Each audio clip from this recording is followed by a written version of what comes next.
Very good evening to all of you. कैसे हैं बच्चे? आई होप आप लोग बहुत अच्छे होंगे और आप लोगों का पढ़ाई बढ़िया चल रहा होगा। तो चलिए हम लोग स्टार्ट करते हैं अपनी क्लास को। जैसे कि बिजनेस स्टडीज क्लास 12th के अंदर पार्ट 1 हम लोगों ने ऑलरेडी कर चुके हैं। आज पार्ट 2 के अंदर हम लोग करने वाले हैं। इसका पार्ट 1 रहेगा, फाइनेंशियल मैनेजमेंट को हम लोग स्टार्ट करेंगे। तो चलिए सबसे पहले हम बात करेंगे कि क्या है इस चैप्टर के अंदर, उसके बारे में हम लोग डिस्कस करते हैं। पार्ट 1 है बेटा ये चैप्टर जो है फाइनेंशियल मैनेजमेंट का, बिजनेस स्टडीज पार्ट 2 का है फाइनेंशियल मैनेजमेंट। तो चलिए हम लोग अपनी क्लास को स्टार्ट करते हैं बिना टाइम वेस्ट किए हुए। चलिए, तो सबसे पहले हम लोग एक बार बात कर लेते हैं कि इस चैप्टर के अंदर हम लोगों ने क्या कवर करने वाले हैं, उसके बारे में एक बार सबसे पहले डिस्कस करते हैं। ओवरव्यू लेते हैं कि क्या क्या चीजें कवर हम करेंगे आज की क्लास के अंदर।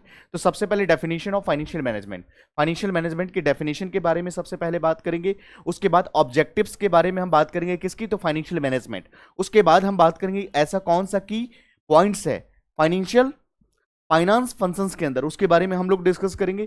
फिर हम लोग बात करेंगे कि इन्वेस्टमेंट डिसीजंस के फैक्टर्स कौन कौन से होती हैं। उसके बाद हम बात करेंगे फाइनेंसिंग के फैक्टर्स कौन कौन सी होती हैं, और उसके बाद डिविडेंड के फैक्टर्स कौन कौन से होते हैं। इन सभी के बारे में 1 बाय 1 करके बच्चे हम लोग डिस्कस करेंगे। तो चलिए हम लोग स्टार्ट करते हैं। सबसे पहला स्लाइड बाय स्लाइड हम लोग आगे बढ़ेंगे। चलिए, तो सबसे पहले हम बात करते हैं फाइनेंशियल मैनेजमेंट। बेटा, फाइनेंशियल मैनेजमेंट का मतलब क्या होता है? फाइनेंशियल मैनेजमेंट की अगर हम बात करें तो फाइनेंशियल मैनेजमेंट दो शब्दों से मिलकर के बना है, फाइनेंशियल प्लस मैनेजमेंट। आप लोगों ने ऑलरेडी क्लास अगर हम बात करें, सबसे पहला चैप्टर के अंदर मैंने बताया था मैनेजमेंट का मतलब क्या होता है। तो मैनेजमेंट के अंदर मैंने बताया कि मैनेजमेंट इज अ प्रोसेस जहां पर प्लानिंग करते हो, ऑर्गेनाइजिंग करते हो, स्टाफिंग करते हो, डायरेक्टिंग करते हो और कंट्रोलिंग करते हो। इन सभी प्रोसेस के थ्रू कोई भी ऑर्गेनाइजेशन अपनी गोल को अचीव करता है। मैंने ऑलरेडी आपको बता रखा है इफेक्टिवली और एफिशिएंटली मोड में करते हैं। बट यहां पर हम बात करते हैं फाइनेंशियल मैनेजमेंट।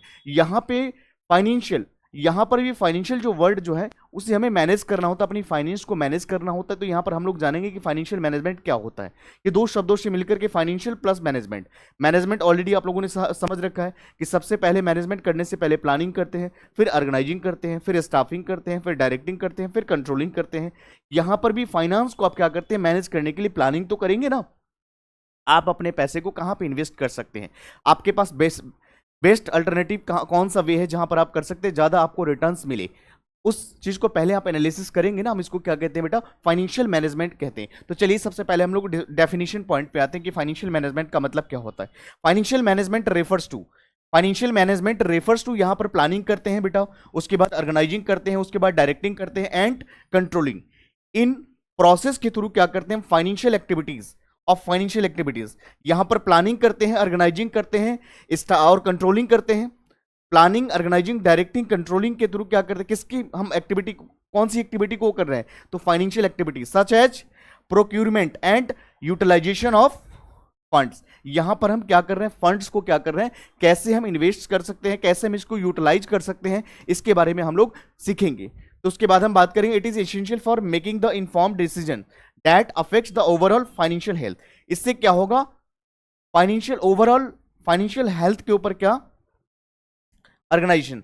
तो यहां पर फाइनेंशियल मैनेजमेंट के अंदर हम लोग सीखेंगे कि हम अपने फाइनेंस को किस तरह से हम यहां पर इन्वेस्ट कर सकते हैं, हम अपने फाइनेंस को कैसे मैनेज कर सकते हैं, और कहां पर हम किस जगह पे हम इन्वेस्ट करें जिससे कि हमें ज्यादा से ज्यादा रिटर्न्स मिल सके। इसके बारे में हम लोग फाइनेंशियल मैनेजमेंट के अंदर डिस्कस करते हैं। यहां तक के पॉइंट्स क्लियर हैं। फिर हम लोग बात करेंगे इसकी इंपॉर्टेंस की। अगर बात करें तो इफेक्टिव फाइनेंशियल मैनेजमेंट इंश्योर, एक अगर फाइनेंशियल इफेक्टिव मैनेजमेंट अगर होगी तो यहां पर इंश्योर दैट द कंपनीज, एक कंपनी को कॉमन गोल, एक कंपनी को ऑब्जेक्टिव्स को पूरा करने में बहुत ज़्यादा मदद मिलती है। यहाँ पर मेंटेन लिक्विडिटी, कंपनी की जो भी कैश है, जो भी लिक्विडिटी है, उसको मेंटेन करने में फाइनेंशियल मैनेजमेंट बहुत बड़ा कंट्रीब्यूशन देता है।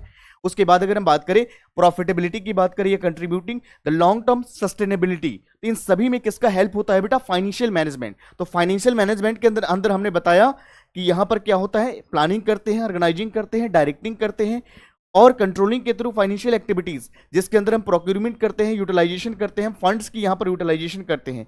और यहाँ पर हम क्या करते हैं? ओवरऑल फाइनेंशियल हेल्थ के ऑर्गेनाइजेशन के जो ओवरऑल फाइनेंशियल हेल्थ है उसके बारे में हम क्या करते हैं? मैनेज करने का, यूटिलाइजेशन करने का हम काम करते हैं। जैसे यहाँ पर इंपॉर्टेंस की बात करें तो effective financial management ensure a companies achieve it's objective. एक कंपनी को अपनी ऑब्जेक्टिव्स को पूरा करने में फाइनेंशियल मैनेजमेंट बहुत बड़ा सपोर्ट करता है, बहुत ज्यादा हेल्प और कंट्रीब्यूशन देता है, जैसे कि यहाँ पर क्या करता है, लिक्विडिटी को मेंटेन करना, यहाँ पर कैश को मेंटेन करने में फाइनेंशियल मैनेजमेंट बहुत ज़्यादा मदद करता है। उसके बाद यहाँ पर ऑप्टिमाइज प्रॉफिटेबिलिटी, यहाँ पर प्रॉफिटेबिलिटी की अगर बात करें तो यहाँ पर बहुत ज़्यादा प्रॉफिटेबिलिटी पे भी फोकस किया जाता है। उसके बाद हम बात करें contributing the long term sustainability, एक ऑर्गेनाइजेशन के लॉन्ग टर्म ग्रोथ में भी फाइनेंशियल मैनेजमेंट का बहुत बड़ा कंट्रीब्यूशन होता है बेटा। आई होप आपको ये बातें क्लियर हो गई होगी। चलिए हम लोग आगे बढ़ेंगे।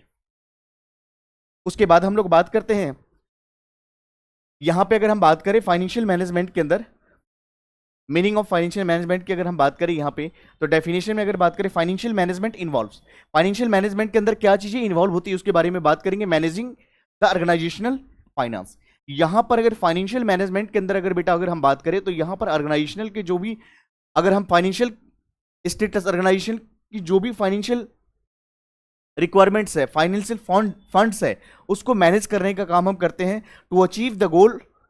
यहां पर ऑर्गेनाइजेशन की गोल की हम बात करते हैं, गोल मींस यहां पर ऑर्गेनाइजेशन की गोल की बात करते हैं बेटा, इफेक्टिवली और एफिशिएंटली मोड में हम कैसे इसको हम यूटिलाइज कर सकते हैं फंड्स को, कैसे। This includes evaluating investment opportunities, financial source and यहां पर हम क्या बात करते हैं, डिविडेंड पॉलिसीज। तो यहां पर अगर बात करें तो financial management involves the managing the overall organisation finance, तो यहां पर फाइनेंशियल मैनेजमेंट क्या करती है, ओवरऑल जो आपका ऑर्गेनाइजेशन का जो फाइनेंस है उनको क्या करती है, मैनेज करने का काम करती है, जिससे किस मोड में, इफेक्टिवली और एफिशिएंटली मोड में।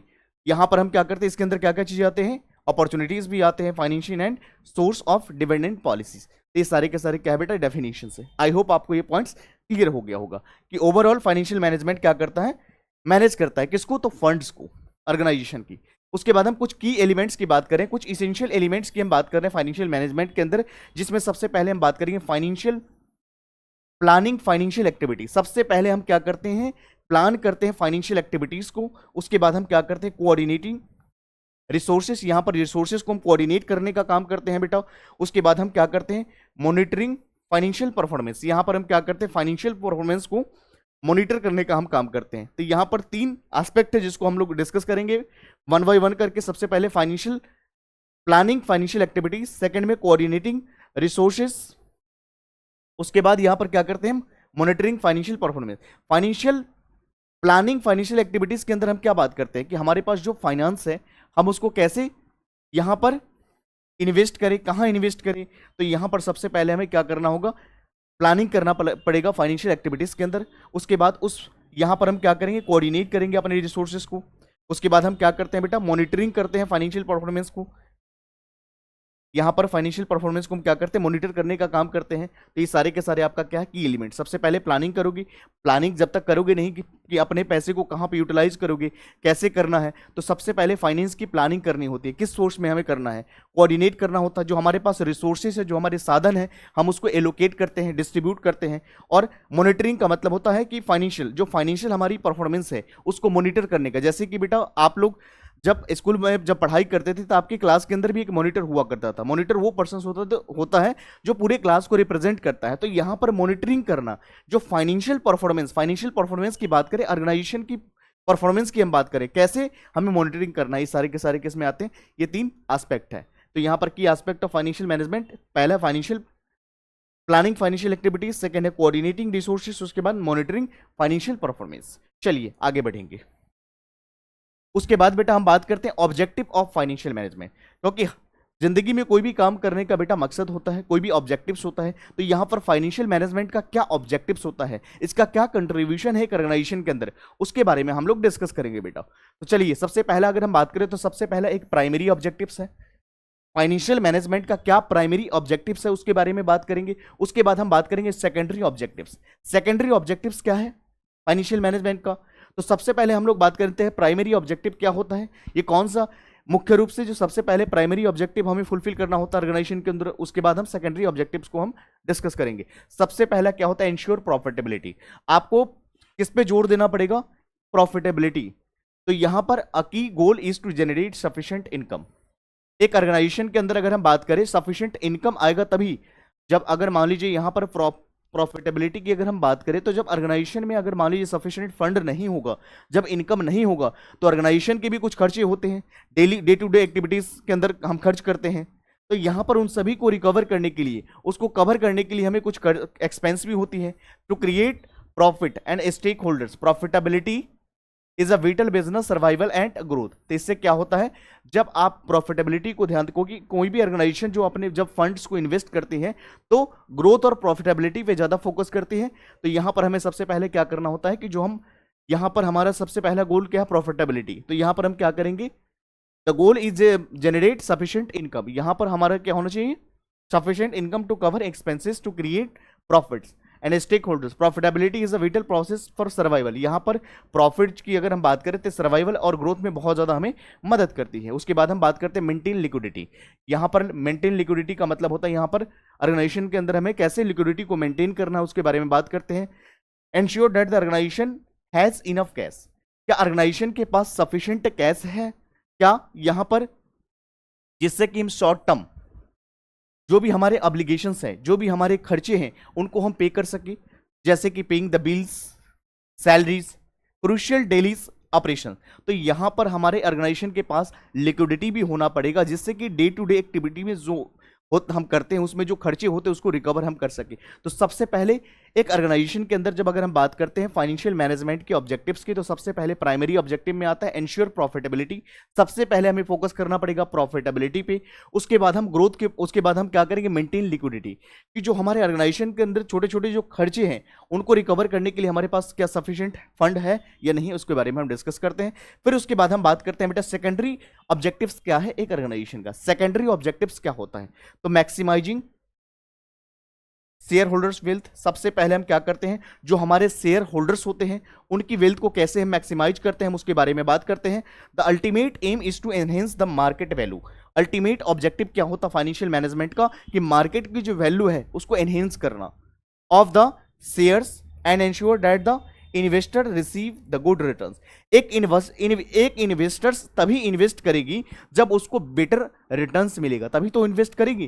तो यहां पर अगर हम बात करें सेकेंडरी ऑब्जेक्टिव्स के अंदर, तो हम ये ध्यान देते हैं कि जो इन्वेस्टर्स हैं उनको कैसे रिसीव होगा good return on their investment. जो इन्वेस्टमेंट उन्होंने करा है उस पर अच्छा रिटर्न्स मिलेगा, तभी तो अगले बार भी री इन्वेस्ट करने के लिए सोचेंगे।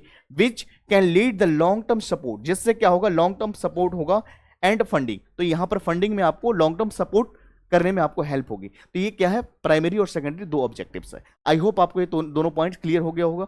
आपको ये ध्यान रखना है जब भी अगर हम बात करते हैं ऑब्जेक्टिव्स ऑफ फाइनेंशियल मैनेजमेंट, तो सबसे पहला प्राइमरी ऑब्जेक्टिव के अंदर हम पहले बात करते हैं कि हमें एंश्योर प्रॉफिटेबिलिटी। कोई भी ऑर्गेनाइजेशन बिजनेस करने का ऑब्जेक्टिव क्या होता है, प्रॉफिट मैक्सिमाइजेशन, प्रॉफिट पे जोर देते हो ना। तो ये ऑर्गेनाइजेशन सबसे पहले प्राइमरी ऑब्जेक्टिव में प्रॉफिटेबिलिटी को क्या करते हैं, कंसीडर करते हैं। वो देखते हैं कि ये गोल क्या है, ऑर्गेनाइजेशन का गोल क्या है, कि sufficient income to cover expense, जो हमारे होने वाले एक्सपेंस को हमारी इनकम क्या बीट कर रहा है कि नहीं कर रहा है। तो profitability is a major element या essential element for business survival. कोई भी बिजनेस सर्वाइव और ग्रोथ तभी हो पाएगी जब यहां पर क्या होगा, प्रॉफिटेबिलिटी को कंसीडर किया जाएगा। सेकंड है मेंटेन लिक्विडिटी, और सेकेंडरी में क्या होता है, यहां पर हम मैक्सिमाइजिंग करते हैं शेयर होल्डर्स की वेल्थ का।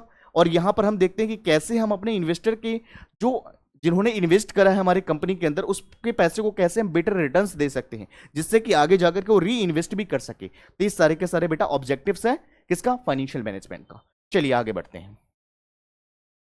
फिर उसके बाद हम बात करते हैं यहां पर बेटा, जब हम बात करते हैं फाइनेंस के डिसीजन, यहां पर फाइनेंस के डिसीजन में हमें 3 पॉइंट्स को ध्यान देना पड़ेगा जब भी हम इसकी बात करते हैं। सबसे पहला इन्वेस्टमेंट डिसीजन, पहले इन्वेस्टमेंट करेंगे, उसके बाद फाइनेंशिंग डिसीजन करेंगे, और उसके बाद डिविडेंड डिसीजन। ये 1 बाय 1 करके स्लाइड वाइज हम लोग डिस्कस करेंगे। सबसे पहला फाइनेंस डिसीजन में इन्वेस्टमेंट, सेकंड आएगा आपका फाइनेंसिंग, उसके बाद आएगा डिविडेंड। पहले इन्वेस्ट करोगे, फिर फाइनेंसिंग, फिर डिविडेंड। चलिए सबसे पहले हम लोग बात करते हैं इन्वेस्टमेंट डिसीजन। इन्वेस्टमेंट डिसीजन के अंदर हम क्या करते हैं, इसको कैपिटल बजटिंग भी कहते हैं बेटा। तो इन्वेस्टमेंट डिसीजन को आप क्या बोलते हो, कैपिटल बजटिंग भी बोलते हो। आई होप आपको ये पॉइंट समझ में आ गया होगा। इन्वेस्टमेंट डिसीजन को आप कैपिटल बजटिंग भी बोलते हो। उसके बाद हम बात करते हैं क्या डेफिनेशन है इसका। तो investment decision is also known as capital budgeting, हम इसको कैपिटल बजटिंग कहते हैं। इसके अंदर क्या क्या चीजें इन्वॉल्व है उसके बारे में डिस्कस करते हैं।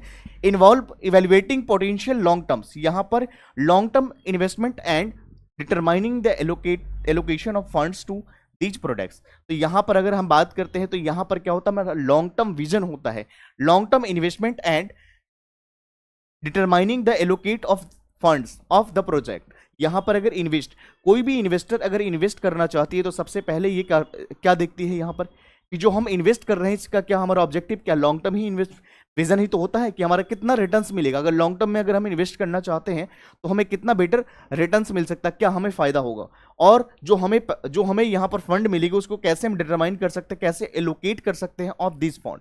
देखो यहाँ पर जैसे इंपॉर्टेंस, जैसे हम अगर बात करें making a sound investment decision is crucial as they significantly impact the future growth. इससे क्या होगा, फ्यूचर ग्रोथ होगा, प्रॉफिटेबिलिटी ऑफ द ऑर्गेनाइजेशन। तो यहां पर ऑर्गेनाइजेशन के प्रॉफिटेबिलिटी पे भी हम ध्यान देते हैं। तो यहां पर कभी भी अगर हम बात करते हैं बेटा इन्वेस्टमेंट डिसीजन, हम इसको कैपिटल बजटिंग भी बोलते हैं, और यहां पर हमें लॉन्ग टर्म इन्वेस्टमेंट को माइंड में रखते हुए हमें आगे बढ़ना होता है। और जो हमें यहां पर क्या होता है, अगर हम यहां पर बात करें जो हमें एलोकेशन ऑफ फंड्स, जो हमें फंड मिलती है उसको हम एलोकेट करते हैं इसी प्रोजेक्ट के ऊपर में। तो ये सारे के सारे क्या है आपका इन्वेस्टमेंट डिसीजन। आई होप आपको ये पॉइंट्स क्लियर हो गया। चलिए आगे बढ़ते हैं। फिर उसके हम बात करते हैं इंपॉर्टेंस ऑफ इन्वेस्टमेंट डिसीजन। हम लोगों ने अभी देखा है कि इन्वेस्टमेंट डिसीजन का मतलब क्या होता है। इन्वेस्टमेंट डिसीजन का दूसरा नाम क्या है, कैपिटल बजटिंग। तो चलिए एक बार हम लोग इसके बारे में बात करते हैं कि इंपॉर्टेंस ऑफ इन्वेस्टमेंट डिसीजन। जब आप इन्वेस्टमेंट करेंगे तो इसका क्या इंपॉर्टेंस है, इंपॉर्टेंस ऑफ इन्वेस्टमेंट डिसीजन। हम इसको कैपिटल बजटिंग मैंने ऑलरेडी बता रखा है आपको। तो चलिए, तो यहाँ पर अगर हम बात करें तो सबसे पहला आप ये देखते हैं कि जो हम इन्वेस्ट कर रहे हैं उसमें हमारा लॉन्ग टर्म क्या ग्रोथ इन्वॉल्व है, हमारा क्या उसमें चीजें इन्वॉल्व है। उसके बाद लार्ज अमाउंट ऑफ फंड्स, इसमें बहुत ज्यादा पैसे हमें लगाने की जरूरत पड़ेगा अगर लॉन्ग टर्म के लिए अगर हम सोचते हैं। उसके बाद रिस्क भी इन्वॉल्व है। उसके बाद क्या होता है, रिवर्सिबल डिसीजन। तो यहां पर अगर बात करें बेटा तो यहां पर सबसे पहला लॉन्ग टर्म ग्रोथ होती है, उसके बाद लार्ज अमाउंट ऑफ फंड्स होती हैं, उसके बाद क्या होता है रिस्क इन्वॉल्व होती है, और उसके बाद इरिवर्सिबल डिसीजन। तो कभी भी अगर हम फाइनेंशियल डिसीजन लेते हैं, कभी भी अगर हम इन्वेस्टमेंट डिसीजन के बारे में सोचते हैं, तो हमें ये पॉइंट्स हमारे माइंड्स में होने चाहिए कि लॉन्ग टर्म ग्रोथ क्या है, हम जहां पर इन्वेस्ट कर रहे हैं, उसके बाद लार्ज अमाउंट ऑफ फंड्स क्या है, रिस्क इन्वॉल्व क्या है। तो सबसे पहले हम बात करेंगे लॉन्ग टर्म ग्रोथ। तो capital budgeting decision play crucial. Capital budgeting की बात करें इट मींस की इन्वेस्टमेंट डिसीजन की हम बात कर रहे हैं। Capital budgeting decision play a crucial role in the strategic planning. यहां पर स्ट्रैटेजिक प्लानिंग की अगर हम बात करें तो यहां पर एंड लॉन्ग टर्म ग्रोथ, यहां पर लॉन्ग टर्म ग्रोथ की बात करते हैं बेटा, impact the overall direction of the organisation. इससे क्या होता है, ओवरऑल ऑर्गेनाइजेशन के डायरेक्शन पे क्या इंपैक्ट देता है, ये लॉन्ग टर्म ग्रोथ की हम बात कर रहे हैं। तो सबसे पहले अगर हम बात करें तो कैपिटल बजटिंग जो होता है, बहुत कैपिटल बजटिंग डिसीजन बहुत ज्यादा क्रूशियल रोल प्ले करता है कहां पर, स्ट्रैटेजिक प्लानिंग में एंड लॉन्ग टर्म ग्रोथ में, एंड इंपैक्टिंग ओवरऑल ऑर्गेनाइजेशन के जो भी डायरेक्शन है उस पर भी ओवरऑल इंपैक्ट देता है।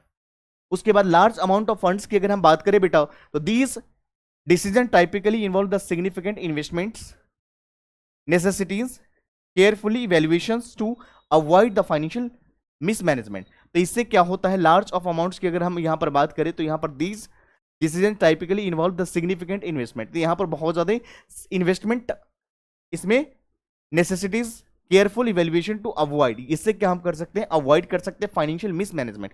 जो मिसमैनेजमेंट है हम उसको क्या कर सकते हैं, अवॉइड कर सकते हैं किसके माध्यम से, तो यहां पर फाइनेंशियल इन्वेस्टमेंट डिसीजन के माध्यम से, कैपिटल बजटिंग के माध्यम से। उसके बाद रिस्क इन्वॉल्वमेंट की अगर बात करें तो जब ज्यादा लंबा समय के लिए जब लॉन्ग टर्म इन्वेस्ट अगर हम करते हैं तो वहां पर रिस्क एलिमेंट होता ही होता है, बहुत ज्यादा रिस्क होता है।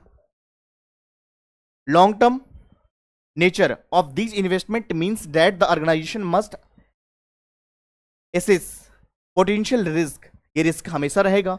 Impact on their future cash flow, जो फ्यूचर में जो हमें पैसे मिलने वाले हैं, जो हमारे कैश के फ्लो होने वाले हैं, उसमें हमें बहुत ज़्यादा रिस्क होगा, तो यहाँ पर रिस्क भी इन्वॉल्व है। उसके बाद रिवर्सिबल डिसीजन की अगर बात करें तो capital investment are often irreversible, capital investment are often irreversible meaning once the funds are committed. जब एक बार फंड्स के लिए हम कमिट कर लेते हैं, दे कांट इजिली रिकवर्ड। अगर एक बार यहां पर हम क्या वापस हम नहीं आ सकते, एक बार अगर आपने commitment, capital investment are often irreversible means once funds are committed, एक बार अगर फंड्स के लिए अगर आपने कमिटमेंट कर लिया, they can't be easily recovered, उसको आप इजिली रिकवर्ड नहीं कर सकते हो। Emphasising the need of through the analysis. तो ये सारे के सारे बेटा क्या है, इंपॉर्टेंस है किसका, इन्वेस्टमेंट डिसीजन का। आई होप आपको ये पॉइंट्स क्लियर हो गया। तो सबसे पहले लॉन्ग टर्म विजन ग्रोथ की बात करोगे, उसके बाद लार्ज अमाउंट ऑफ फंड्स की बात करोगे, उसके बाद रिस्क इन्वॉल्व होता है इसमें, इसके बारे में बात करोगे, उसके बाद बात करोगे इरिवर्सिबल डिसीजन। तो ये मुख्य रूप से 4 पॉइंट्स है जिसमें पर हम बात कर चुके हैं ऑलरेडी। अब हम आगे बढ़ते हैं। चलिए उसके बाद हम बात करते हैं factors affecting the investment decision. ऐसा कौन सा फैक्टर्स है जो अफेक्ट करता है किसको, इन्वेस्टमेंट डिसीजन यानी कैपिटल बजटिंग को। तो सबसे पहला cash flow of the project. किसी भी प्रोजेक्ट का कैश फ्लो भी एक इन्वेस्टमेंट डिसीजन को इंपैक्ट देता है। यहां पर कितना कैश की फ्लो होने वाला है उस प्रोजेक्ट पे जब हम इन्वेस्ट करेंगे। तो rate of return on investment, जो हम इन्वेस्ट करने वाले हैं उस पर हमें क्या रिटर्न्स मिलेगी, ये मेजर फैक्टर्स है जो कहीं ना कहीं इंपैक्ट देता ही देता है। रिस्क इन्वॉल्व होता है और उसके बाद इन्वेस्टमेंट क्राइटेरिया। ये सारे के सारे क्या है, फैक्टर्स है जो अफेक्ट करता है इन्वेस्टमेंट डिसीजन को। सबसे पहला cash flow of the project. जब आप लॉन्ग टर्म में इन्वेस्ट करते हो तो आप सबसे पहले ये देखते हो कि ये मुझे रिटर्न्स कितना देने वाला है, इससे हमें आउटफ्लो, कैश का आउटफ्लो क्या होगा। उसके बाद रिटर्न ऑन इन्वेस्टमेंट, जो इन्वेस्टमेंट है उसके ऊपर रिटर्न्स क्या मिलने वाला है। उसके बाद रिस्क क्या इन्वॉल्व है इसमें। उसके बाद इन्वेस्टमेंट क्राइटेरिया क्या होता है उसके बारे में हम लोग बात करेंगे। चलिए आइए बेटा, तो factors affecting the investment decision. ऐसा कौन सा फैक्टर्स है जो इन्वेस्टमेंट डिसीजन को अफेक्ट करता है उसके बारे में हम लोग बात करेंगे। सबसे पहला जो है cash flow of the project. किसी भी प्रोजेक्ट का कैश फ्लो जो है इन्वेस्टमेंट डिसीजन को इंपैक्ट देता है। यहां पर understanding the project cash inflow, हम सबसे पहले उस प्रोजेक्ट की कैश इनफ्लो की स्टडी करते हैं। And outflow help assess the viability of the investment. तो सबसे पहले हमें क्या करना होता है, किसी भी प्रोजेक्ट की के ऊपर जब हम इन्वेस्टमेंट करते हैं तो उसकी कैश की इनफ्लो और आउटफ्लो के बारे में हमें इंफॉर्मेशन होनी चाहिए। उसके बाद रिटर्न ऑन इन्वेस्टमेंट की हम बात करते हैं, जहां पर इवेल्युएटिंग द एक्सपेक्टेड प्रॉफिटेबिलिटी, हमें ये इवेल्युएट करना पड़ेगा कि हमें फ्यूचर में कितना प्रॉफिटेबिलिटी होने वाला है, हमें फ्यूचर में कितना प्रॉफिट्स होने वाला है इसको इन्वेस्ट करके, relative to the investment cost and ensure that the resources wisely allocated. तो यहां पर रिटर्न ऑन इन्वेस्टमेंट को भी कंसीडर करना होगा। उसके बाद रिस्क इन्वॉल्व, जब लॉन्ग टर्म इन्वेस्ट करते हैं तो वहां पर रिस्क होता ही होता है। आइडेंटिफाइंग द पोटेंशियल रिस्क, इसमें कौन सा रिस्क एसोसिएटेड है with the investment is essential for evaluating the likelihood of the success. तो यहां पर एक ऑर्गेनाइजेशन की सक्सेस की अगर बात करें तो रिस्क बहुत बड़ा फैक्टर्स होता है, ये भी इन्वॉल्व होता है। इन्वेस्टमेंट क्राइटेरिया की बात करें तो establishing the benchmark like net present value, NPV का मतलब क्या होता है बेटा, नेट प्रेजेंट वैल्यू। और उसके बाद अगर हम बात करें तो internal rate of returns, IRR, it means internal rate of returns की बात करते हैं, aids to comparing different investment opportunity. इससे क्या होता है, डिफरेंट अपॉर्चुनिटीज भी आपको दिखती है। तो ये सारे के सारे क्या है, क्राइटेरिया है जहां पर हम बात करते हैं फैक्टर्स है जो इन्वेस्टमेंट डिसीजन को इंपैक्ट देता है। सबसे पहला cash flow of the project, second जो है रिटर्न ऑन इन्वेस्टमेंट, उसके बाद हम बात करेंगे रिस्क इन्वॉल्व, उसके बाद इन्वेस्टमेंट क्राइटेरिया। ये 4 फैक्टर्स है जो कहीं ना कहीं इन्वेस्टमेंट डिसीजन के फैक्टर्स को बहुत ज्यादा इंपैक्ट देता है। चलिए आई होप आप लोगों को ये पॉइंट समझ में आ गया होगा। मैं बढ़ सकता हूं आगे। चलिए आइए बच्चे अब हम लोग बात करेंगे फाइनेंशिंग डिसीजन का मतलब क्या होता है। फाइनेंशिंग डिसीजन का मतलब क्या होता है उसके बारे में डिस्कस करते हैं। तो financing decision involve determining, financing decision determine best capital structure for the organisation. यहां पर हम क्या बात करते हैं, फाइनेंशिंग डिसीजन एक ऐसा डिसीजन होता है जो डिटरमाइन करता है किसकी, best capital structure of the organisation, balancing the cost of the funds with the associated risk. तो यहां पर अगर हम बात करें फाइनेंशिंग, वो कैपिटल होता है, वो फाइनेंशियल डिसीजन, वो डिसीजन होता है जहां पर हमें डिटरमाइन करना होता है कि best capital structure of the organisation, जहां पर बैलेंस करना होता है, balancing the cost of the fund, जो ऑर्गेनाइजेशन को जो कॉस्ट के जो फंड है उसको मैं बैलेंस कैसे करेंगे विद द एसोसिएटेड रिस्क, जो हमारे साथ रिस्क है उसके साथ साथ। इंपॉर्टेंस की अगर बात करें तो the right financing mix can be enhance the profitability and minimising the risk. हम कैसे करके अपने प्रॉफिटेबिलिटी को बढ़ा सकते हैं, अपने प्रॉफिट मार्जिन को बढ़ा सकते हैं, और यहां पर हम रिस्क को मिनिमाइज कर सकते हैं, उसके बारे में आपको कौन बताता है बेटा, फाइनेंसिंग डिसीजन ही बताता है। ये बहुत बड़ा मेजर फैक्टर्स है और फाइनेंशियल डिसीजन के अंदर ये बताता है आपको कि कैसे अपने कैपिटल बजट को कैसे यहां पर हम कर सकते हैं जिससे कि प्रॉफिटेबिलिटी ज्यादा होगा और यहां पर रिस्क बहुत ज्यादा कम हो जाएगी and associated with the financial obligations. I hope आपको ये पॉइंट्स क्लियर हो गया होगा फाइनेंशियल डिसीजन। चलिए हम लोग आगे बढ़ते हैं। अब उसके बाद अगर बात करें बेटा तो इसकी इंपॉर्टेंस क्या है, इंपॉर्टेंस ऑफ फाइनेंसिंग डिसीजंस, क्या इंपॉर्टेंस है। तो सबसे पहले अगर बात करें तो ऑप्टिमल कैपिटल स्ट्रक्चर की हम बात करते हैं, उसके बाद हम बात करते हैं कॉस्ट ऑफ कैपिटल, उसके बाद हम फ्लेक्सिबिलिटी की बात करते हैं बेटा, उसके बाद हम बात करते हैं फाइनेंशियल स्टेबिलिटी। तो चलिए एक एक करके हम लोग सभी के बारे में डिस्कस करते हैं। सबसे पहले हम बात करते हैं ऑप्टिमम कैपिटल स्ट्रक्चर, जहां पर financing decision help determining the right mixture of the डेब्ट and equity, ensure the company maintain the balance of the between the risk and return.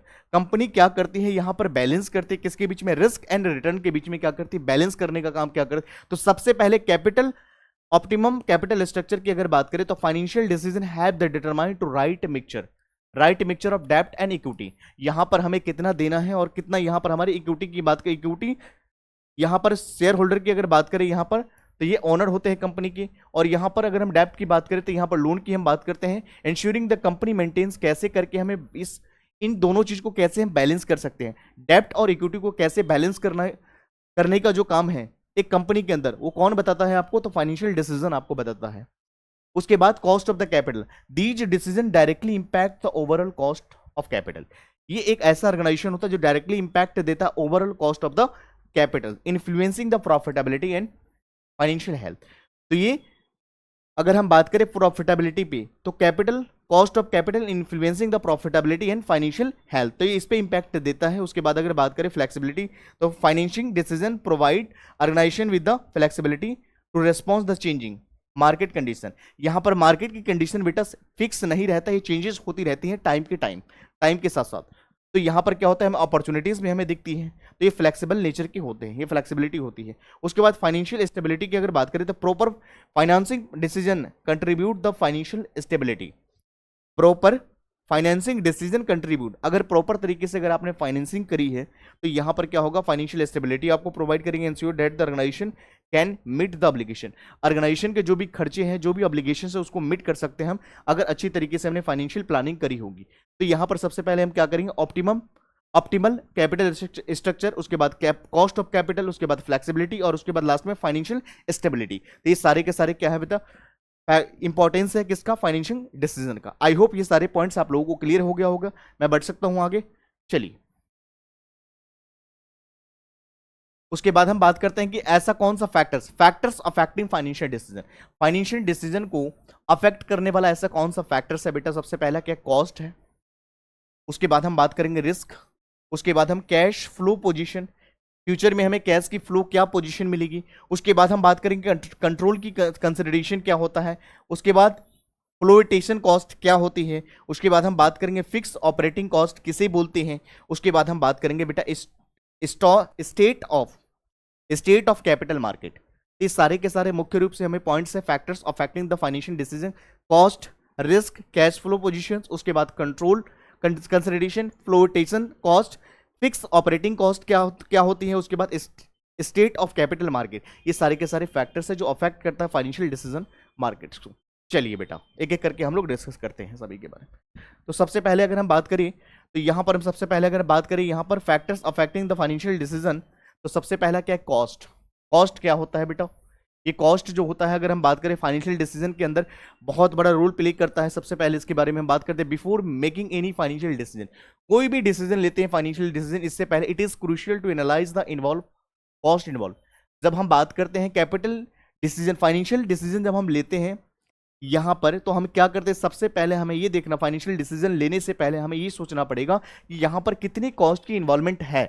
Higher cost में लिमिट ऑप्शंस, यहां पर higher cost में limit options and affect the overall profitability. अगर cost अगर ज्यादा होगा तो यहां पर ओवरऑल प्रॉफिटेबिलिटी की अगर बात करें तो ऑर्गेनाइजेशन का कम हो जाएगा। तो यहां पर कॉस्ट के बारे में सबसे पहले फाइनेंशियल प्लानिंग करने से पहले में कॉस्ट के बारे में एनालिसिस करना पड़ेगा कि यहां पर कितने कॉस्ट इन्वॉल्व है। अगर कॉस्ट अगर कम इन्वॉल्व अगर होगा तो उसमें बेटर यहां पर क्या मिलेगी आपको, प्रॉफिटेबिलिटी आपको नजर आएगी। लेकिन जहां पर कॉस्ट अगर हायर होगा में limit the options of affect the overall profitability, तो यहां पर सबसे पहले कॉस्ट की आपको एनालिसिस करना पड़ेगा। उसके बाद रिस्क फैक्टर को भी आपको डिस्कस करना, एनालिसिस करना पड़ेगा सबसे पहले कि रिस्क, इसमें क्या रिस्क इन्वॉल्व है। हायर रिस्क लेवल में require the more conservative financing approach of the stability. यहाँ पर अगर बात करें, अगर ज़्यादा रिस्क अगर यहाँ पर इन्वॉल्व होती है तो यहाँ पर बहुत कम चांस है रिटर्न होने के। तो यहाँ पर हायर रिस्क लेवल में require more conservative financing approach to stability. तो ये ज़्यादा अगर रिस्क होगा तो यहाँ पर प्रॉफिट होने के चांसेस बहुत कम हो जाएगा। कैश फ्लो पोजीशंस, यहाँ पर कैश की फ्लो की पोजीशन क्या होने वाला है उसके बारे में डिस्कस करेंगे। और स्ट्रॉन्ग कैश फ्लो पोजीशन, अगर आपकी कैश की फ्लो की पोजीशन स्ट्रॉन्ग है, मजबूत है, तो यहाँ पर इंडिकेट क्या करती है, ऑर्गेनाइजेशनल एबिलिटी। इससे क्या पता चलता है, ऑर्गेनाइजेशन की एबिलिटी है, कैपेसिटी है to meet the short term and long term obligations. कहने का मतलब आपको अगर पता है कि कैश की फ्लो की पोजीशंस, आने वाले आपके कैश की पोजीशन, आउटफ्लो और इनफ्लो की अगर बात करें तो आपका जो कैश फ्लो का इनफ्लो जो है, कैश फ्लो के अंदर क्या होता है, अगर आपका कैश के इनफ्लो ज्यादा है तो उससे क्या होगा, जो भी आपके शॉर्ट टर्म्स खर्चे हैं, लॉन्ग टर्म खर्चे हैं, जो भी ऑब्लिगेशंस है, उसको पे करने में आपको दिक्कत नहीं होंगी। तो ये भी फाइनेंशियल डिसीजन को इन्फ्लुएंस करता है। तो फ्लो ऑफ कैश पोजीशंस की बात करें तो आपको ये ध्यान देना पड़ेगा, strong cash flow position indicate the organisation ability to meet short term. अगर आपकी कैश की फ्लो अगर अच्छी है ऑर्गेनाइजेशन की, तो उससे क्या होगा, जो भी short terms and long terms obligations होंगे, खर्चे होंगे, जो भी, उन सभी को आप क्या कर सकते हो, इस डिसीजन के माध्यम से आप इसको मिट कर सकते हो। यहां पर क्या कर सकते हो, आप बराबर कर सकते हो, खर्चे कर सकते हो, ऑब्लिगेशन को पूरा कर सकते हो। फिर कंट्रोल कंसिडरेशन की बात करें, financial decision, financing decisions can be affect ownership structure. अगर हम यहां पर बात करते हैं बेटा, तो सबसे पहले financial decision can B affect, ये फाइनेंशियल डिसीजन जो है किसको अफेक्ट करता है, तो ओनरशिप स्ट्रक्चर को। और उसके बाद फॉर एग्जांपल इशूइंग इक्विटी में dilute control among the existing share holder. जब भी अगर हम बात करते हैं इक्विटी शेयर को जब हम इशू करते हैं तो इससे क्या होता है, कंट्रोल द अमॉन्ग एग्जिस्टिंग, किसको हम कंट्रोल करते हैं, एग्जिस्टिंग जो हमारे शेयर होल्डर्स हैं उन्हीं को हम क्या करते हैं, कंट्रोल करते हैं। तो ये सारे के सारे क्या है बेटा, factors affecting the financial decision. सबसे पहला कॉस्ट का फैक्टर्स है, उसके बाद रिस्क इन्वॉल्व है, उसके बाद हम कैश फ्लो पोजीशंस की बात करते हैं, उसके बाद हम बात करेंगे कंट्रोल कंसिडरेशन क्या होता है। तो financing decision can affect the owners structure, तो ओनरशिप के स्ट्रक्चर को कौन आपको इन्फ्लुएंस करता है, तो कंट्रोल ऑफ कंसिडरेशन की हम बात, फाइनेंशियल डिसीजन जो है ओनरशिप के स्ट्रक्चर को इन्फ्लुएंस करता है, जिससे क्या होता है, जैसे हमने बताया कि इशू ऑफ इक्विटी में dilute control among the existing share holders. तो ये सारे, ये एग्जांपल किसका है, फाइनेंशियल डिसीजन या फाइनेंसिंग डिसीजन का। चलिए बेटा, उसके बाद हम बात करते हैं सेकंड पॉइंट में, फ्लोएटेशन कॉस्ट क्या होता है। फ्लोएटेशन कॉस्ट का मतलब क्या होता है उसके बारे में बात करेंगे। These the cost associated with the issues of new securities. जब ये एक ऐसा फ्लोएटेशन कॉस्ट, एक ऐसा कॉस्ट होता है बेटा जहां पर हम इशू करते हैं new securities, can impact the overall cost. अगर नया सिक्योरिटीज को अगर हम यहां पर इशू करते हैं तो उससे क्या होगा, ओवरऑल कॉस्ट पे इंपैक्ट आएगा। उसके बाद हम बात करते हैं cost of the capital and financial choices. तो यहां पर the cost associated with the issue of securities can impact the overall cost of the capital and financial choices. उसके बाद हम बात करते हैं फिक्स ऑपरेटिंग कॉस्ट क्या होता है। फिक्स ऑपरेटिंग कॉस्ट किसे बोलते हैं बेटा, उसके बारे में बात करेंगे। तो companies with the high fix operating cost, company के क्या हाई फिक्स ऑपरेटिंग कॉस्ट में prefer equity financing to maintain the flexibility. तो यहां पर उससे क्या होता है, यहां पर फाइनेंसिंग को हम मेंटेन कर सकते हैं फ्लेक्सिबिलिटी के अकॉर्डिंग। तो यहां पर कुछ फिक्स ऑपरेटिंग कॉस्ट होते हैं जो कंपनीज को क्या करते हैं, हाई फिक्स ऑपरेटिंग कॉस्ट में prefer equity financing maintain flexibility. तो यहां पर क्या कर सकते हैं, फाइनेंसिंग को मेंटेन कर सकते हैं फ्लेक्सिबिलिटी मोड में।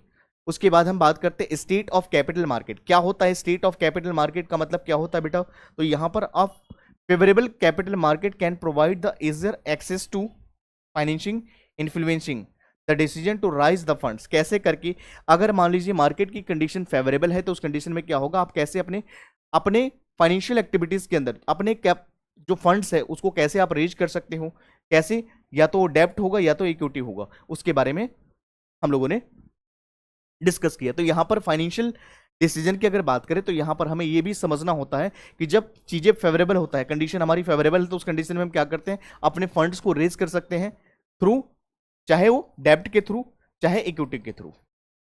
आ गया बात समझ में यहां तक, बताओ फ्लोटेशन कॉस्ट। चलिए उसके बाद हम बात करते हैं बेटा डिविडेंड डिसीजन क्या होता है। डिविडेंड डिसीजन, इसके बारे में हम लोग बात करेंगे। सबसे पहले हम जानेंगे कि डिविडेंड डिसीजन का डेफिनेशन क्या होता है। The dividend decision involve determining how much of the company's profit should be distributed to share holders. Dividend का मतलब हम अगर बात करें बेटा यहाँ तो हम डिस्ट्रीब्यूशन की बात करते हैं, यहाँ पर हम बात करते हैं कि the dividend decision involve the determining how much of the company's profit. जो कंपनी के पास प्रॉफिट्स होती है बेटा, उस प्रॉफिट्स को कैसे डिस्ट्रीब्यूट करेंगे शेयर होल्डर्स के बीच में, उसके बारे में हम डिविडेंड डिसीजंस के अंदर पढ़ेंगे बेटा। And how much should be retained and re invest. यानी कहने का मतलब जब कंपनी के पास जब प्रॉफिट्स होती है तो अपने जो शेयर होल्डर्स है उनको कितने अमाउंट डिस्ट्रीब्यूट करेंगे और कितने जो बैलेंस जो बच जाएंगे उनको री इन्वेस्ट करेंगे, इसके बारे में आपको कौन बताता है बेटा? तो आपको डिविडेंड डिसीजन बताता है। तो आई होप आपको ये पॉइंट्स क्लियर हो गया होगा कि डिविडेंड डिसीजन एक ऐसा डिसीजन होता है जहां पर क्या करते हैं हम, यहां पर कंपनी के पास अगर मान लीजिए जैसे company Mr X Y Z कोई किसी भी नाम का कंपनी है, मान लीजिए उनको प्रॉफिट्स होता है, तो सबसे पहले क्या करेंगे? डिस्ट्रीब्यूट करेंगे किसके बीच में? शेयर होल्डर्स के बीच में। और जो पैसे बच जाते हैं उन पैसे को क्या करते हैं? री इन्वेस्ट करना चाहते हैं, उसके बारे में हमें कौन बताती है? Dividend decision. Importance, a well formulated dividend policy can enhance the share holder satisfaction. अगर मान लीजिए अगर डिविडेंड पॉलिसी की अगर हम बात करें, डिविडेंड डिसीजन की बात करें, तो अगर एक अच्छे तरीके से वेल फॉर्मुलेटेड अगर डिविडेंड पॉलिसीज है तो इससे क्या होगा? जो शेयर होल्डर्स हैं उनको सेटिस्फैक्शन बहुत ज़्यादा मिलेगा। उसके बाद influence the company to market valuation, तो इससे क्या होगा? मार्केट में कंपनी की वैल्यूएशन जो है इससे क्या होगा? इन्फ्लुएंस हो जाएंगे। जो भी इन्वेस्टर्स है, जो भी शेयर होल्डर्स है, ये सारे के सारे क्या है बेटा? Dividend decisions. चलिए उसके बाद आगे बात करेंगे। उसके बाद हम लोग बात करेंगे सेकंड पॉइंट में, अभी वही हम लोग कर रहे हैं, इंपॉर्टेंस ऑफ डिविडेंड डिसीजन। अभी हम लोग डिविडेंड डिसीजन के बारे में हमने समझा कि डिविडेंड डिसीजन क्या होता है। तो डिविडेंड डिसीजन के अंदर हमने बताया कि डिविडेंड डिसीजन वो डिसीजन होता है जहां पर कंपनी अपने शेयर होल्डर्स को क्या करते हैं? डिविडेंड को डिस्ट्रीब्यूट करते हैं और जो बच जाते हैं पैसों को क्या करते हैं? री इन्वेस्ट करते हैं। अब उसके बाद हम लोग बात करते हैं कि क्या इसकी महत्व है, क्या इंपॉर्टेंस है, उसके बारे में हम लोग बात करेंगे। तो शेयर होल्डर्स सेटिस्फैक्शन, सबसे पहला ऑब्जेक्टिव्स क्या होता है डिविडेंड डिसीजन के अंदर? कि हमारे जो शेयर होल्डर्स है वो कितना हमसे सेटिस्फाइड है। जब वो सेटिस्फाइड होंगे तभी तो हमारे साथ लॉन्ग रन में जुड़ेंगे। Second, financial signals. थर्ड की बात करें बेटा, cash flow of the management, जो हमारे मैनेजमेंट है, जो वहां से हमारी कैश की कितनी फ्लो हो रही है। उसके बाद इन्वेस्टमेंट ग्रोथ की हम बात करते हैं, जो हमने इन्वेस्टमेंट करा उससे हमें क्या ग्रोथ मिल रही है, क्या हमें चीजें बेहतर मिल रहा है, उसके बारे में हम लोग डिस्कस करेंगे एक एक करके। ये सारे के सारे पॉइंट्स क्या है? सबसे पहला शेयर होल्डर सेटिस्फैक्शन, सेकेंड जो है इन फाइनेंशियल सिग्नल्स, और जो है कैश फ्लो मैनेजमेंट। उसके बाद हम बात करते हैं इन्वेस्टमेंट इन ग्रोथ। चलिए सबसे पहले हम बात करते हैं बेटा कि consistent dividend payments enhance the share holder satisfaction. यहां पर डिविडेंड से जो पेमेंट जो मिलती है शेयर होल्डर्स को, उससे क्या होता है? शेयर होल्डर सेटिस्फाइड होते हैं। यहां पर लॉयलिटी होता है, positively influence the stock prices. तो इससे क्या होगा? मार्केट में पॉजिटिवली इन्फ्लुएंस होंगे जो भी स्टॉक प्राइजेस वगैरह है सारे। तो यहां पर अगर शेयर होल्डर्स की सेटिस्फैक्शन होगा तो उससे और चीजें फायदा ही होगा। और यहां पर अगर हम बात करें loyalty and positively influence the stock prices, यहां पर स्टॉक के प्राइजेस जो है पॉजिटिवली इन्फ्लुएंस हो जाएगा। Dividend decision can be signal, dividend decision can signal the company's financial health to the market and affect the investor perceptions and confidence. तो यहां पर अगर बात करें बेटा फाइनेंशियल सिग्नल का मतलब क्या होता है, तो dividend decision can be signal the company's financial health to the market. तो डिविडेंड डिसीजन का सिग्नल की अगर बात करें तो कंपनी की financial health to the market affecting the investor, ये किसको अफेक्ट करता है? इन्वेस्टर्स को। परसेप्शन एंड कॉन्फिडेंस, तो इन्वेस्टर के कॉन्फिडेंस की क्या करते हैं? बढ़ाने का काम करते हैं यहां पर। तो फाइनेंशियल सिग्नल से भी पता चलता है यहां पर डिविडेंड के signal can be, dividend decision can signal the company's financial health of the market affecting the investor perceptions and confidence. तो ये जो इन्वेस्टर है उनके कॉन्फिडेंस और परसेप्शंस को भी इंपैक्ट देता है। उसके बाद कैश फ्लो ऑफ मैनेजमेंट की बात करें तो these decision help the manage cash flow. Cash flow management क्या होता है? यहां पर डिविडेंड डिसीजन की अगर बात करें तो यहां पर आपको कैश फ्लो मैनेजमेंट को मैनेज करने का जो काम होता है, जो कैश को मैनेज करने का जो काम होता है इफेक्टिवली, हम उसको क्या कहते हैं? कैश फ्लो मैनेजमेंट कहते हैं। Ensuring that the company sufficient funds for the operational needs while distributing profits. जब वो डिस्ट्रीब्यूट करते हैं प्रॉफिट्स की, उस टाइम के उनके पास कैश फ्लो की कितने कैश फ्लो का मैनेजमेंट है, या कैश की मैनेज कितना अच्छा तरीके से कर रहे हैं, इफेक्टिवली मोड में कर रहे हैं, ये भी कहीं ना कहीं इन्वेस्टमेंट, ये फाइनेंशियल डिसीजन के अंदर क्या होता है, इंपैक्ट देता है। उसके बाद क्या है, इन्वेस्टमेंट इन ग्रोथ। एक बार ये पॉइंट्स को देखिए बेटा।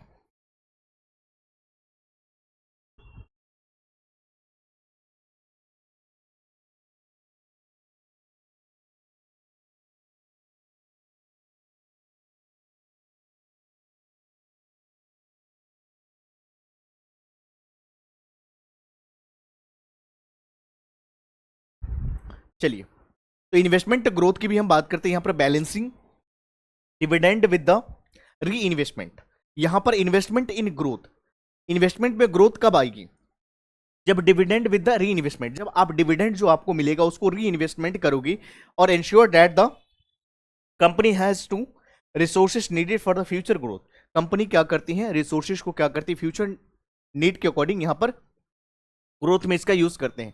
तो यहां पर ये सारे के सारे क्या है बेटा, इंपॉर्टेंस है किसका, डिविडेंड डिसीजन का, डिविडेंड डिसीजन का। सबसे पहला शेयर होल्डर सेटिस्फैक्शन, सेकंड जो फाइनेंशियल सिग्नल्स, उसके बाद थर्ड में क्या है, कैश फ्लो मैनेजमेंट, उसके बाद हम बात करेंगे इन्वेस्टमेंट ग्रोथ। आई होप आपको ये सारे पॉइंट्स क्लियर हो गया होगा। चलिए उसके बाद आगे बढ़ेंगे।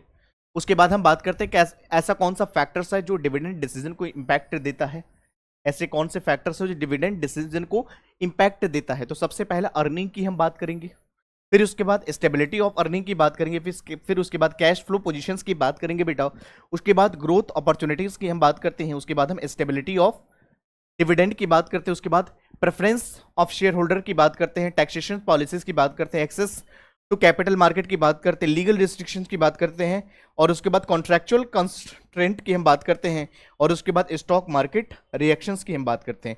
तो मुख्य रूप से 11 पॉइंट्स है जो आपको ये ऐसा फैक्टर्स है जो डिविडेंड डिसीजन को इंपैक्ट देता है। Earning, second stability of earning, third में जो है कैश फ्लो पोजीशंस, फोर्थ में है ग्रोथ अपॉर्चुनिटीज, फिफ्थ में जो है आपका स्टेबिलिटी ऑफ डिविडेंड, सिक्स्थ में जो है preferences of share holders, seventh में taxation policies, access to capital market, उसके बाद जो है लीगल रिस्ट्रिक्शन, उसके बाद कॉन्ट्रैक्चुअल कंस्ट्रेंट्स, उसके बाद स्टॉक मार्केट रिएक्शन। आइए बेटा हम एक एक करके सभी पॉइंट्स को हम देखेंगे। ये ऐसे फैक्टर्स हैं, ये मुख्य रूप से क्या करते हैं, डिविडेंड डिसीजन को बहुत ज्यादा इंपैक्ट देते हैं। तो सभी फैक्टर्स को जानना बेहद हमारे लिए इंपॉर्टेंट है। चलिए वन बाय वन करके हम लोग स्लाइड में डिस्कस करेंगे बेटा। चलिए सबसे पहले हम बात करते हैं बेटा, अर्निंग का मतलब क्या होता है, what do you mean by the term earnings, the ability of profits, the ability of profits directly impact the ability to pay dividend. यहां पर अगर हम बात करते हैं कि यहां पर जो हमारे पास डायरेक्टली एबिलिटी होती है प्रॉफिट्स की, वो डायरेक्टली इंपैक्ट किसको देता है, पे डिविडेंड्स को। Companies with the higher earning, जब किसी कंपनी की अर्निंग हायर होगी, ज्यादा होगी, are more likely distribute profits to share.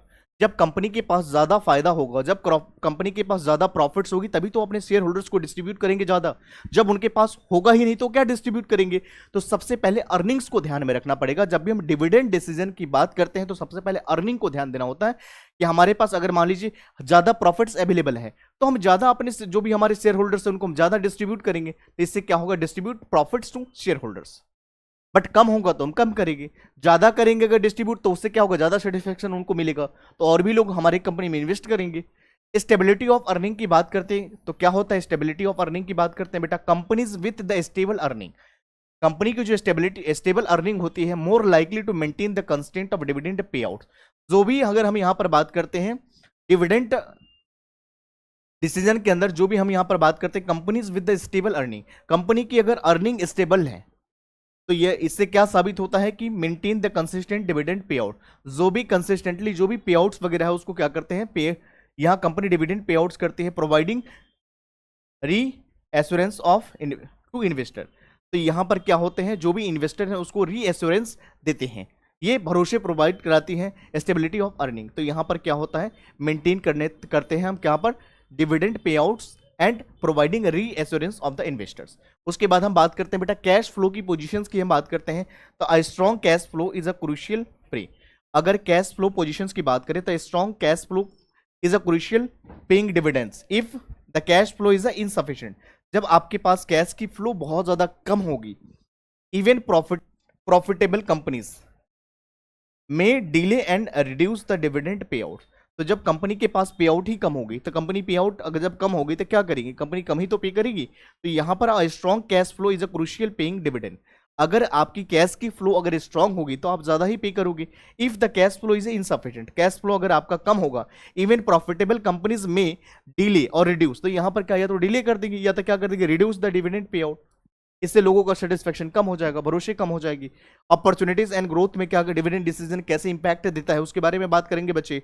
तो companies with the significant growth and prospect में prefer to reinvest profits. तो यहां पर अगर हम बात करें ग्रोथ अपॉर्चुनिटीज की, तो कंपनीज विथ सिग्निफिकेंट ग्रोथ, यहां कंपनी का क्या होता है बेटा, सिग्निफिकेंट ग्रोथ होता है, प्रोस्पेक्ट में प्रेफर द री इन्वेस्ट। आप री इन्वेस्ट तभी करोगे ना जब आपको अच्छे रिटर्न मिला होगा पहली बार। तो companies with the significant growth prospect में प्रेफर टू द री इन्वेस्ट प्रॉफिट रेदर देन पे डिविडेंड्स, एम और लॉन्ग टर्म एक्सपेंशन। किस लिए करते हैं, ताकि हमारा विजन क्या है, लॉन्ग टर्म एक्सपेंशन करना चाहते हैं, लॉन्ग टर्म हम बढ़ावा देना चाहते हैं ऑर्गेनाइजेशन को।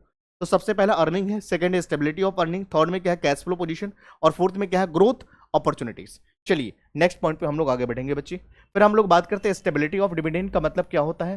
तो हमने अभी बताया कि maintaining a stable dividend policies, यहां पर हमें मेंटेन करना पड़ता है dividend policy. Help build trust, इससे क्या होता है, ट्रस्ट बिल्ड होती है बेटा, यहां पर कॉन्फिडेंस होती है अमॉन्ग द शेयर होल्डर्स, किसके बीच में, तो शेयर होल्डर्स के बीच में। और सिग्नलाइजिंग फाइनेंशियल हेल्थ एंड स्टेबिलिटी, ये सारे के सारे क्या है बेटा, स्टेबिलिटी ऑफ डिविडेंड। उसके बाद प्रेफरेंस ऑफ शेयर होल्डर्स की अगर हम बात करें, the expectations and preferences share holders regarding dividend can be influence the companies dividend policy. तो यहां पर अगर हम बात करते हैं प्रेफरेंस ऑफ शेयर होल्डर्स की अगर बात करें, the expectations and preferences share holders, जो भी expectations and preferences share holders होते हैं रिगार्डिंग डिविडेंड कैन इन्फ्लुएंस, ये क्या करते हैं, इन्फ्लुएंस करते हैं किसको, कंपनीज के डिविडेंड पॉलिसीज को बहुत ज्यादा इंपैक्ट देते हैं। उसके बाद टैक्सेशन पॉलिसीज का मतलब क्या होता है बेटा, तो tax implications of dividends versus capital gains can influence the company dividend policy। तो यहां पर दो पॉइंट्स आपको देखने को मिली है बेटा। सबसे पहला क्या है, यहां पर tax implication of dividends versus capital gains, ये दोनों के दोनों ऐसा फैक्टर्स है जो इन्फ्लुएंस करते हैं किसको, कंपनीज की डिविडेंड पॉलिसीज को। उसके बाद access to capital market consideration, हमें यहां पर access to capital market consideration की बात करें बेटा, तो companies with the easier access to capital market may be more flexible. जब यहां पर कंपनी की अगर बात करें तो यहां पर इजी वे में अगर हम एक्सेस करते हैं मार्केट कैपिटल मार्केट में, more flexible and their dividend policies and allowing them of return to profits to share holders more consistently. तो यहां पर क्या होगा, ज्यादा से ज्यादा क्या मिलेगा शेयर होल्डर्स को, यहां पर प्रॉफिट्स मिलेगा। अगर ज्यादा रिटर्न्स अगर होगा तो यहां पर ज्यादा उनको प्रॉफिट्स होगा। उसके बाद हम आगे बात करते हैं बेटा लीगल रेस्ट्रिक्शन, कुछ लीगल भी यहां पर रेस्ट्रिक्शंस होती हैं। सर्टेन लॉज में limits the amount of dividend, कुछ लॉ जो है ये बताता है कि आपकी जो डिविडेंड्स की अमाउंट जो होगा कैसा होगा बेटा, यहां पर लिमिटेशन होती है, यहां पर वो लिमिट लगा देती है। Company can pay impacting overall distribution decision, तो यहां पर कुछ जो लीगल रूल्स और रेस्ट्रिक्शन जो है वो वहां पर लिमिट लगा देती है डिविडेंड्स के ऊपर। तो companies can pay impacting overall distribution, तो कंपनी की जो भी ओवरऑल डिस्ट्रीब्यूशन है उस पर इंपैक्ट आ जाता है। उसके बाद हम बात करेंगे कॉन्ट्रैक्चुअल कंस्ट्रेंट, कॉन्ट्रैक्चुअल कंस्ट्रेंट का मतलब क्या होता है बेटा, उसके बारे में बात करेंगे। एग्जिस्टिंग एग्रीमेंट, जो भी एग्जिस्टिंग एग्रीमेंट करी जाती है with the lender and investor, यहां पर दो बात का ध्यान रखेंगे, एक तो लेंडर है एक है इन्वेस्टर, में इंपोज द रिस्ट्रिक्शन, यहां पर या तो लेंडर या तो इन्वेस्टर यहां पर रिस्ट्रिक्शन लगा सकता है on the dividend pay out के ऊपर, influence the decision making process. तो यहां पर डिसीजन मेकिंग के प्रोसेस में क्या कर सकते हैं, या तो लेंडर या तो इन्वेस्टर क्या कर सकते हैं, यहां पर इंपोज कुछ रिस्ट्रिक्शन लगा सकते हैं। उसके बाद स्टॉक मार्केट रिएक्शंस की अगर हम बात करें बेटा, तो यहां पर क्या करना होता है, uh companies dividend decision can impact the investors perceptions and stock prices, positive market reactions can enhance the company reputation। कहने का मतलब अगर मार्केट में अगर मान लीजिए किसी भी स्टॉक का अगर प्राइस ज्यादा बढ़ रहा है, इट मींस कि उसकी मार्केट में गुडविल है, उसकी मार्केट में क्या है, रेपुटेशन है, उसकी अच्छी इमेज है, तभी तो उसका प्राइस बहुत ज्यादा बढ़ रहा है। तो यहां पर हम क्या बात करते हैं, कंपनीज की reputation, while the negative reactions, इससे क्या होता है, फ्यूचर इन्वेस्टमेंट। तो यहां पर माइट डेटर। तो यहाँ कहने का मतलब अगर नेगेटिव रिएक्शन से तो उससे क्या होगा, स्टॉक के प्राइजेस बहुत ज्यादा कम हो जाएंगे। तो ये कुछ मुख्य रूप से जो पॉइंट्स था जहां पर हमने factors affecting the dividend decision, तो हम लोगों ने बात करा कि कौन सा ऐसा फैक्टर्स है जो डिविडेंड डिसीजन को इंपैक्ट देता है। ये सारे के सारे पॉइंट्स थे। आइए बेटा, तो आज की क्लास को अगर हम लोग आज रिकेप करें तो हम लोगों ने आज की क्लास में क्या पढ़ा। सबसे पहले डेफिनेशन की अगर हम बात करें तो डेफिनेशन के अंदर हम लोगों ने पढ़ा कि financial management involve the planning. Financial management के अंदर सबसे पहले प्लानिंग करते हैं, ऑर्गेनाइजिंग करते हैं, कंट्रोलिंग करते हैं financial resource to achieve the organisational financial goals. तो यहां पर हम क्या करते हैं, एक फाइनेंशियल मैनेजमेंट के अंदर प्लानिंग करते हैं, ऑर्गेनाइजिंग करते हैं और उसके बाद हम डायरेक्टिंग करते हैं, कंट्रोलिंग करते हैं। इसके थ्रू हम क्या करते हैं, फाइनेंशियल रिसोर्स को मैनेज करने का काम करते हैं, जिससे क्या करते हैं, हम अचीव करते हैं ऑर्गेनाइजेशनल गोल। उसके बाद हम बात करते हैं बेटा ऑब्जेक्टिव्स क्या, ऑब्जेक्टिव्स के बारे में हम लोगों ने डिस्कस करा। The main goals are to ensure the profitability and liquidity. यहां पर ऑर्गेनाइजेशन के अंदर हम दो चीज पे ध्यान दे रहे हैं, एक तो सबसे पहला क्या, प्रॉफिटेबिलिटी पे, और सेकेंड जो है लिक्विडिटी के ऊपर हम बात कर रहे हैं with the broader aim to maximising shareholders wealth. कैसे करके हम अपने शेयर होल्डर्स के वेल्थ को कैसे मैक्सिमाइज कर सकते हैं उसके बारे में हम लोगों ने डिस्कस करा। फिर हम लोग बात करते हैं की फंक्शंस, जहां पर इन्वेस्टमेंट डिसीजन के बारे में बात करा हमने। फिर उसके बाद बात करा फाइनेंशियल डिसीजन क्या होता है, उसके बाद डिविडेंड डिसीजन हम किसे बोलते हैं। तो सबसे पहले इन्वेस्टमेंट डिसीजन में क्या करना होता है बेटा, allocating the funds in a long term returns. तो यहां पर इन्वेस्टमेंट डिसीजन के अंदर आपको एलोकेट करना होता है अपने लॉन्ग टर्म, अपने जो फंड्स है उनके लॉन्ग टर्म रिटर्न्स को ध्यान में रखते हुए। उसके बाद फाइनेंशियल डिसीजन की बात करें, choosing the best mix of डेप्ट एंड इक्विटी। यहां पर आपको चूज करना पड़ता है बेस्ट डेप्ट एंड इक्विटी। उसके बाद अगर बात करें बेटा डिविडेंड डिसीजन का मतलब क्या होता है, तो यहां पर डिसाइडिंग द प्रॉफिट डिस्ट्रीब्यूशन। यहां पर जो प्रॉफिट्स होती हैं वो हमें या तो हम उसको डिस्ट्रीब्यूट करते हैं अपने शेयर होल्डर्स के बीच में, या तो हम उसको री इन्वेस्ट करते हैं। इसके बारे में हम लोगों ने डिस्कस करा। उसके बाद हम बात करते हैं इन्वेस्टमेंट डिसीजन के अंदर क्या क्या कंपोनेंट्स था। तो फोकस ऑन कैश फ्लो, यहां पर फोकस कैश फ्लो पे करा जाता है, रिटर्न ऑन इन्वेस्टमेंट पे किया जाता है, रिस्क पे और इन्वेस्टमेंट बेंचमार्क पे किया जाता है। उसके बाद factors in the financial decision, ऐसा कौन सा फैक्टर्स है जो फाइनेंशियल डिसीजन को इंपैक्ट देता है। तो सबसे पहले हम लोगों ने बात करा कॉस्ट, उसके बाद रिस्क, उसके बाद cash flow, control and market conditions के बारे में हम लोगों ने डिस्कस करा। फिर हम बात करते हैं factors in the dividend decision based on the earning, उसके बाद कैश फ्लो, उसके बाद growth opportunities and share holders preferences. तो इन सभी पॉइंट्स को हम लोगों ने आज की क्लासेस में डिस्कस करा। बाकी हम लोग मिलते हैं बेटा नेक्स्ट पार्ट के अंदर। सेकंड पार्ट इसका बचा हुआ है, पहला पार्ट हमने आज कवर कराया, बाकी जो भी पोर्शन है हम लोग अगले क्लास में पार्ट सेकंड करेंगे। यहां तक का कोई भी आपका अगर एडवाइस, कोई भी सलाह, कोई भी अगर डाउट्स हो तो प्लीज मुझे आप गाइड करें। बाकी हम लोग मिलते हैं अगले क्लास में। Thank you so much, take care, bye bye.